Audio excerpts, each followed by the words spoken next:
যেদিন ক্লাস থাকে না সেদিন কিন্তু নিজের টুকটাক কাজ সারাতে আমার দিনটা চলে যায়। সো আজকে বের হয়েছি নিজের প্রয়োজনীয় কিছু জিনিসপত্র কেনাকাটা করতে। সকালে বের হয়ে আগে হচ্ছে ব্রেকফাস্ট করে নিচ্ছি, একদম সিম্পল একটা ব্রেকফাস্ট, ফ্রেশ অরেঞ্জ জুস আর হচ্ছে ব্রেড টোস্ট, সাথে ছিল হচ্ছে টমেটো পেস্ট। পাশে টেবিলে চুরোস খেতে দেখে চুরোস অর্ডার করে নিলাম।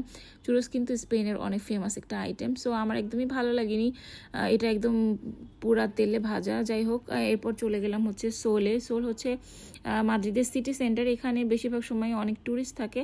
আজকে বরঞ্চ কমই ছিল, মোস্ট অফ দ্য টাইমে হচ্ছে যে যখন ট্যুরিস্ট সিজন থাকে তখন কিন্তু একদম হাঁটার মতো জায়গা থাকে না, পুরো ঠেলাঠেলি করতে হয়। যাই হোক, আজকে ফ্রি যেহেতু ছিল আমার কাছে ভালোই লাগতেছিল। সোলে এসেছি কারণ হচ্ছে আমি টুকটাক কিছু কেনাকাটা করবো, এই জন্য প্রাইমার্কে এসেছি। এখানকার প্রাইমার্কটা কিন্তু অনেক বড় আর কালেকশনস অনেক বেশি দেখা যাচ্ছে। বিল্ডিংটা পুরো 4-5 তলা আর পুরাটাতেই হচ্ছে প্রাইমার্ক। তো টুকটাক অলরেডি কেনাকাটা শুরু করে দিয়েছি, আরও কিছু কেনাকাটা বাকি আছে। আর যেহেতু সেল চলছিল, সো আমি অনেক এক্সাইটেড ছিলাম, দেখতেছিলাম ঘুরে ঘুরে কী কী নেওয়া যায়। দরকারি অদরকারি জিনিস দিয়ে পুরো ব্যাগ ভরে ফেলি আর বাসায় যেয়ে হচ্ছে আফসোস করি কেন কিনলাম। এই হোয়াইট ড্রেসটা দেখতেছিলাম, যেহেতু আমার তো হোয়াইট ড্রেস দরকার ছিল, বাট এটা পছন্দ হয় নাই।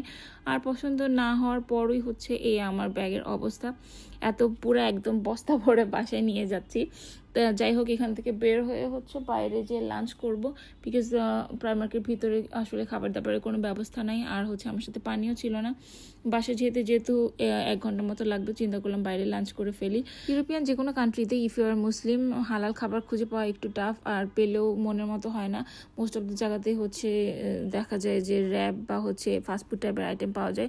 সো একটা ভালো রেস্টুরেন্ট খুঁজতেছিলাম যেখানে হালাল খাবার খেতে পারবো, প্লাস হচ্ছে বসে বাইরের এনভায়রনমেন্টটা দেখতে পারবো। সো একটা হালাল রেস্টুরেন্টে বসলাম। সো আনফর্চুনেটলি ভারী কোনো খাবার ছিল না ওখানে, জাস্ট র্যাপ টাইপের আইটেম ছিল। সো এটাই অর্ডার করলাম। আর এইখানকার খাবারগুলোর প্রবলেম হচ্ছে মিটগুলো একটু ড্রাই টাইপের থাকে। যাই হোক, খাবার যেহেতু অর্ডার করেছি, খেয়ে দেন হচ্ছে কিছুক্ষণ আরও বসে টাইম স্পেন্ড করে নিজেকে টাইম দিয়ে দেন হচ্ছে পাশে চলে যাব। এই ছিল আমার পুরা দিন। কেমন লাগলো জানাবেন।